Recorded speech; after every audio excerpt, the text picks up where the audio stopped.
competition, please welcome our wonderful hosts. We have our one and only heartthrob, charming, wonderful lady man, standing at a whopping 5 feet 10 inches, weighing in an astonishing 180 pounds, the pride of Ravenna, Big Daddy Bits.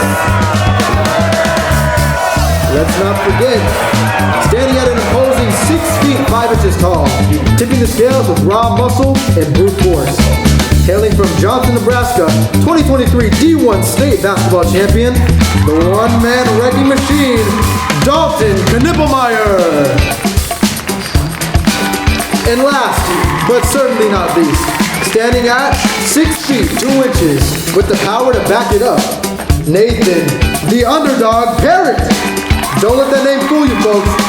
You know he's got the heart of a lion and the drive of a champion.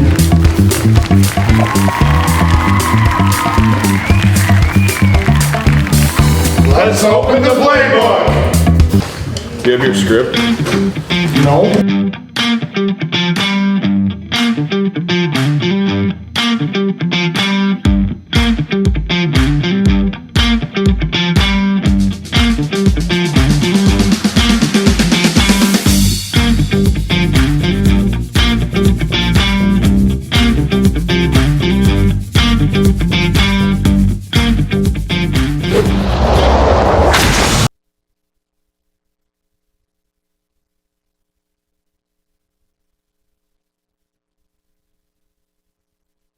Guy Bits. How's it going? I'm Guy Bits. Today, in our show, we'll run down, we're going to have a little video of soccer highlights for you. Interview with our very own Max Coughlin. We're going to have a few debates, some NFL picks, and we're going to show you some of our favorite end zone dances.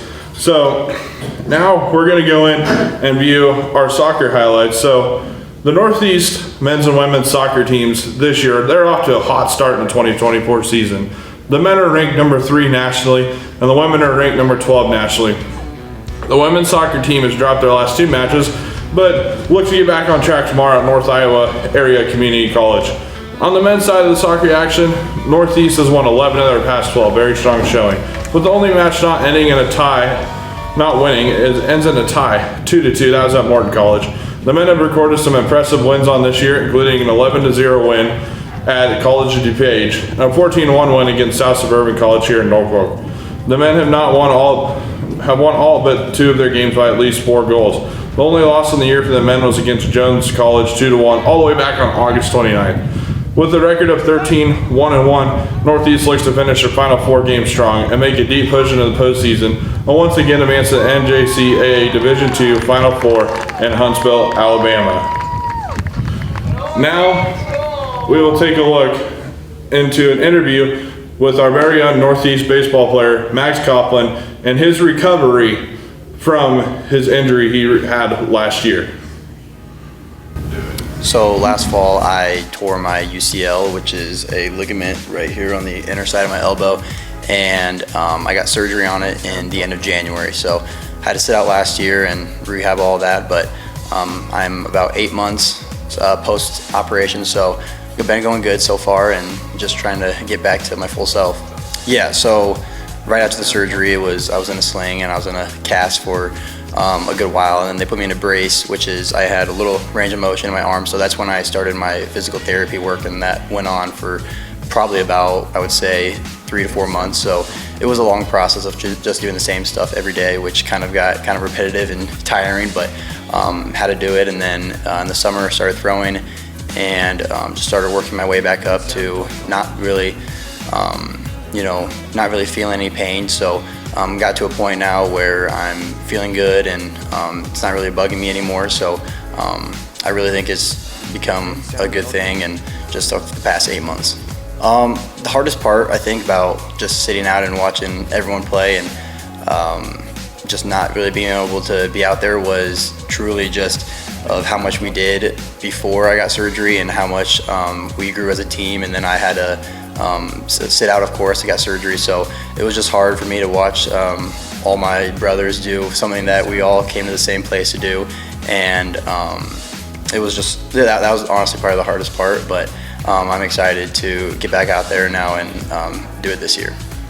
Yeah, so far, I've only thrown a max of like 45 pitches in like a single setting. So this summer, end of summer, I was throwing in some games and I was on a 1 pitch or 1 inning max.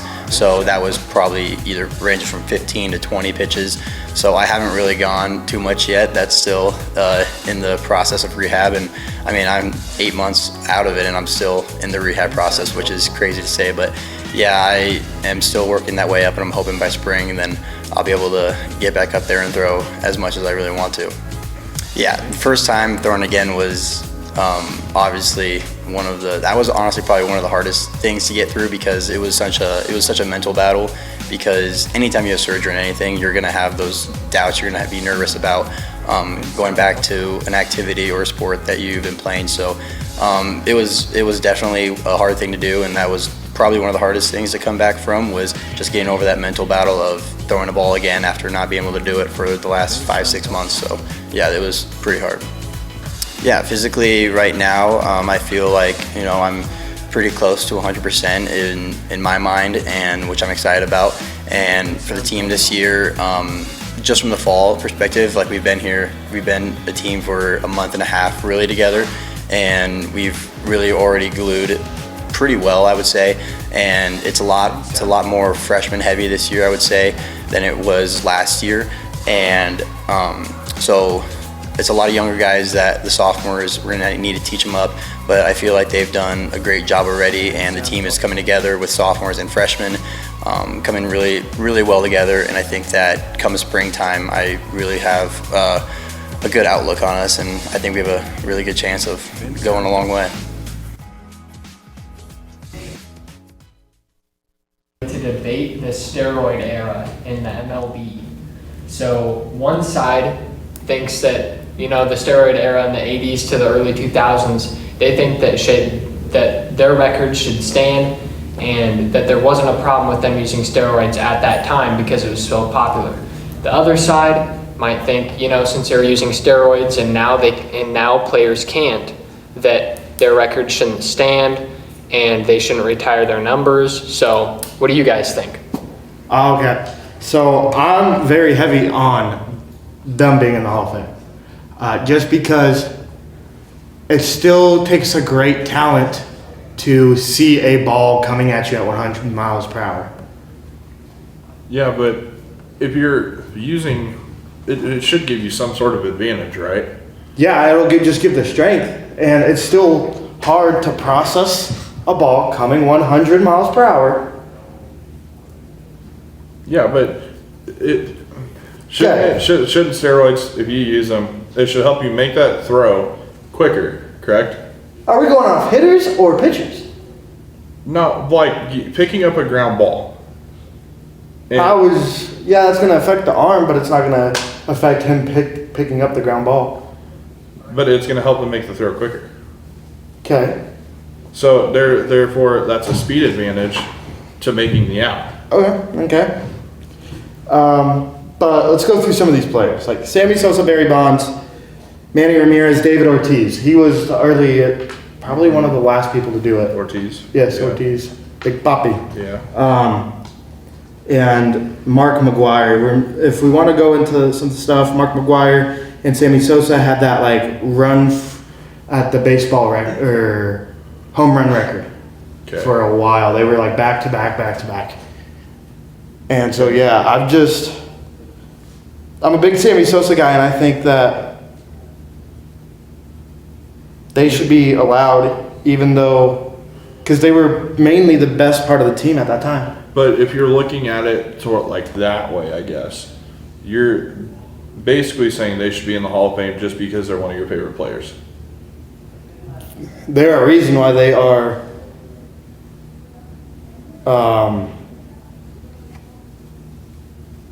well, I think, look at this. If a kid looks at a player and asks for an autograph, it's the fan base that matters, not what happened. Well, that's not. If the fan base are happy with it, I think. But it's not. But you're never going to make everybody happy. True. So, it's a fan base is going to like it just because their team is doing well. It's like, you get what I'm saying? Yeah. So, just because they're peer pressured into this doesn't, I mean, they're not teenagers. It's not a legitimate reason for going against the rules, so. That was our little debate on the MLB steroids. Now we're Yeah. going to take a look, and Guy's going to give you a preview of MLB playoff. Welcome back to MLB Talk with Guy Bits. This week, Guy Bits runs through the MLB playoff picture and goes around campus asking people who they have winning against each team they play. Take me out to the ball game. Take me out to the crowd. Buy me some peanuts and Cracker Jack. All right, so the number 6 seed Detroit Tigers against the number 2 seed Cleveland Guardians. The number 2 seed, Cleveland Guardians. I'm going to say the Detroit Tigers. The Tigers. I'm taking Tigers. The Guardians. I'd say the second one. Guardians. I don't care if I ever get back, so it's root for the Cubbies. Number 5 seed Kansas City Royals against the number 1 seed the New York Yankees. Oh, I gotta go with the Royals. I'm going to go Kansas City Royals. Yankees. Gotta go Royals. New York Yankees. I'd say Yankees.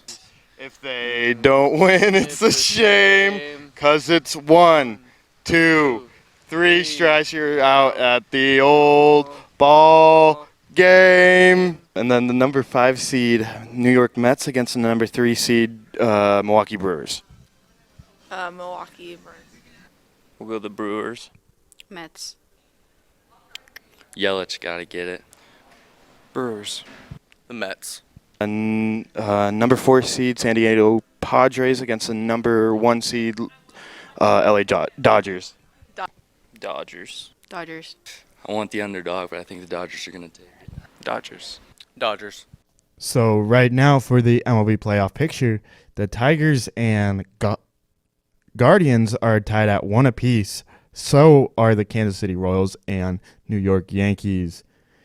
And so is the New York Mets and Phillies. And so is San Diego Padres against the Dodgers. They are tied at 1 game apiece. We're back with our NFL picks. We do this weekly if you have not watched our show. And we will pick every single matchup. Each of us will pick who we think is going to win. Who won the first one? Guy did. I won the first one. I'm so far somewhat undefeated. Oh yeah, I guess. True. So, and I've only been involved in 2 and I've lost both of them by quite a bit. Yep. Last week I got 5 and they got 8 each. So yeah, I'm kind of on the struggle bus. You need to step up your game. Yeah, I need to step up my game. I need to look at some prediction websites or something because I'm awful at this. But we'll move into the first game, San Francisco versus the Seattle Seahawks. What's your pick? How about you guys pick first? You want me to pick first? Oh, I don't know what we pick I think I'm just going to pick what Guy Okay, picks. so I'm going to pick Seattle because they're at home, and San Francisco's been struggling. I'm going to take this one. I'm going to take San Francisco just because I feel like they're due for a win. Okay. I'm going to go San Francisco as well. Versus copying. Guy's been winning. Copy and paste. You gonna copy Guy? Okay. Jags Bears. Bears. Well, we knew Guy's pick. Jags. Jags. And each year, or each week, I've been right about the Bears. So Nope. far. This week you're gonna be Not wrong. this one, but This week you're gonna be wrong. Washington, Baltimore. I'm taking Baltimore. They're at home. Yeah. They're on a roll right now. They're not the Are you Eagles. taking Ravens. Baltimore? I'm gonna take Washington. Really? I like mine. You like the Commanders? You like I Jay like Jay Daniels? Daniels. Okay. Ooh, give me the. Arizona, Green Bay. Oh.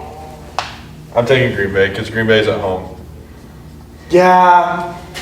I'm gonna take Green Bay. Didn't Cardinals win their last game? Who did they play? The 49ers. They came back and won. You take Green Bay? Yeah. I'll go Cards.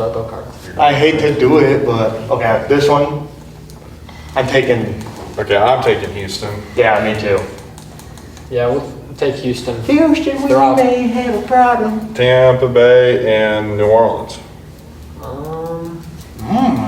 I'm gonna These are two take. teams I don't really watch very I'm much. taking New Orleans just because they're at home, and the Tampa Bay has lost like 2 or 3 in a row. Okay, take So is New Tampa. Orleans. Though. I'll take Tampa. You're taking Tampa. Yeah. I'll take Tampa too. Copy and paste that. We got the Browns, Browns, Eagles. and the Eagles. Yeah. I'll take Browns and Eagles. fly, Eagles fly. Yeah, I'm taking Philadelphia. Fly, Eagles fly. Are you really gonna take the Browns? No. Okay. I'll go Eagles. Philly across the board. Browns should never let. Colts, Titans. Colts, Titans. I am taking the Colts because I think Joe Flacco's playing. Joe Flacco's a baller. Hey. I'll go Titans just to be a little different. Who are you going with? Colts. Okay. Chargers, Broncos. Broncos are just coming off a win, right? Yes. I'll take Broncos. I think it's going to carry over. Okay. I'm taking the Chargers. I'll take Chargers. Okay.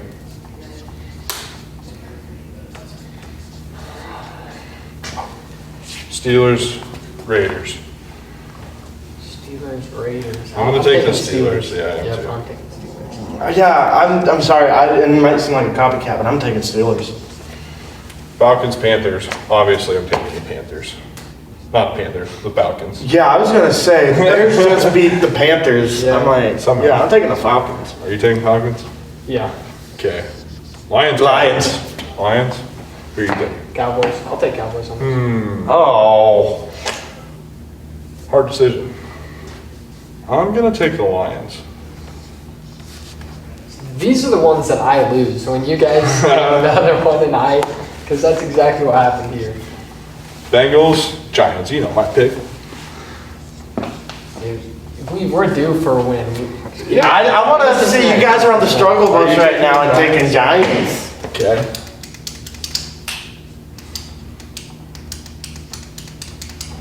Okay, last game, Monday night. Bills, and Jets. I'm taking the Bills because they've lost a couple, so they're going to get back on track. I'm And- taking Bills too. And New York just fired Robert Saleh. Yeah, I'm taking Buff. I don't Across the board. think Jets will win that game. So We did a lot of copy and paste in this one. but there's a lot of good teams playing bad Yeah. teams. Yeah. So these are our picks for week 6 of the NFL. I believe the Rams, the Chiefs, who else is on bye? We've got Rams, Chiefs, Dolphins, and Vikings. Yeah, they're all on bye. Minnesota's off to hot start. They go on bye week 5-0. So these are our picks for this week. What do we have next year? What are we rolling into? We're gonna go into a break, so we'll be back after this little short commercial break. Okay. Do you have too many questions in class and not enough answers? Has the bar been set impossibly high and you can't even see it? Does it seem like everyone else is on the same page but you? All hope is not lost, my friends. If your semester is getting the best of you, then help has arrived. All academic support services are currently available. If you need tutoring, the Writing Center, supplemental instruction, the Math Success Center, or the Athlete Study Table, reach out and take control of your academic needs. Tutors are standing by and available for most classes, and the study skills and tips are sure to guide you in the right direction and put you on the right path. Call 402-844-7125. That's 402-844-7125.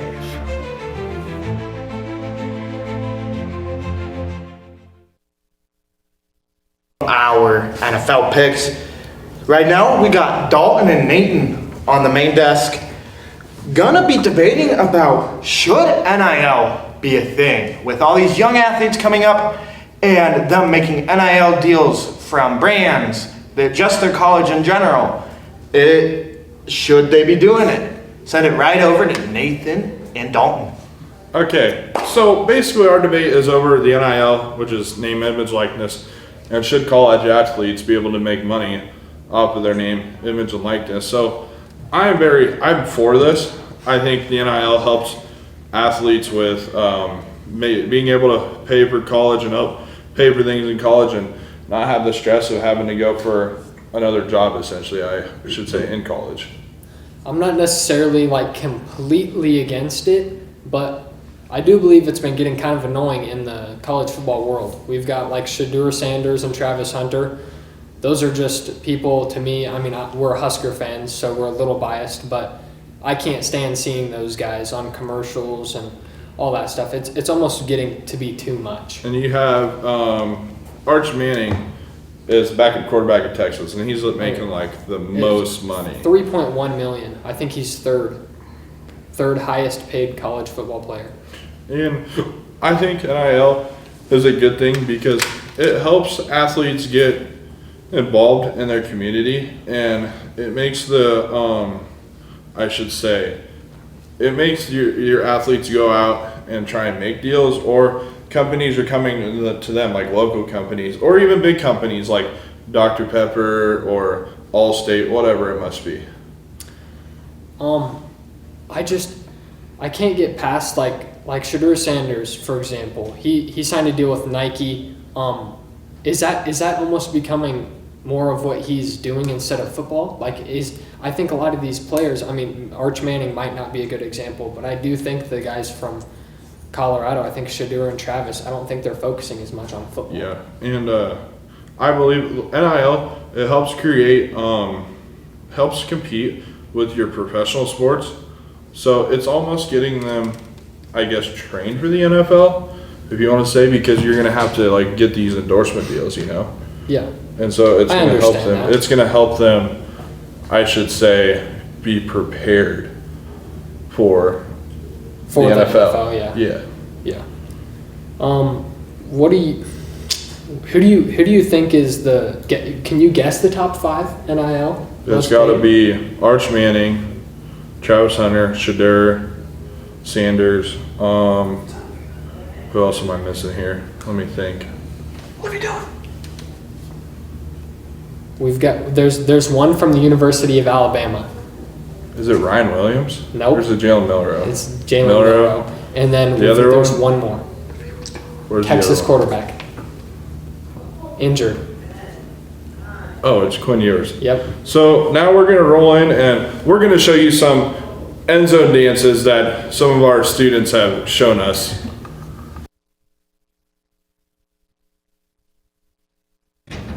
Midterms.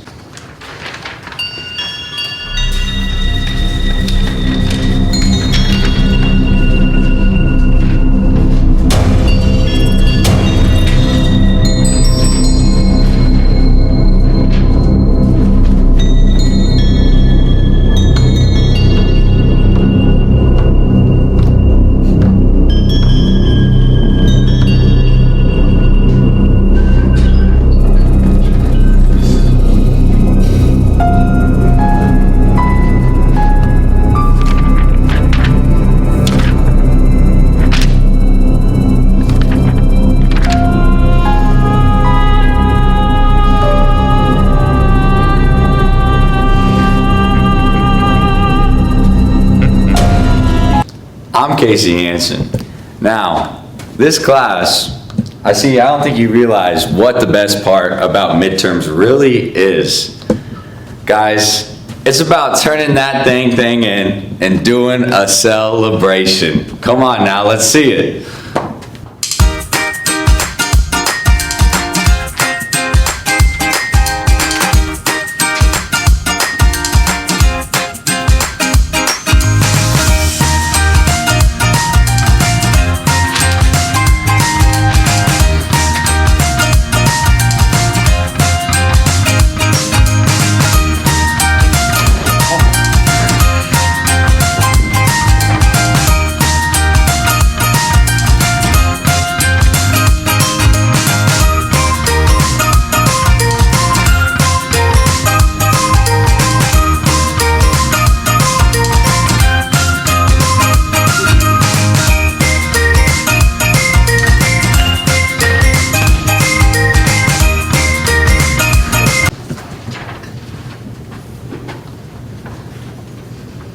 Where's yours? Right there. That's it. Doesn't look like you're done.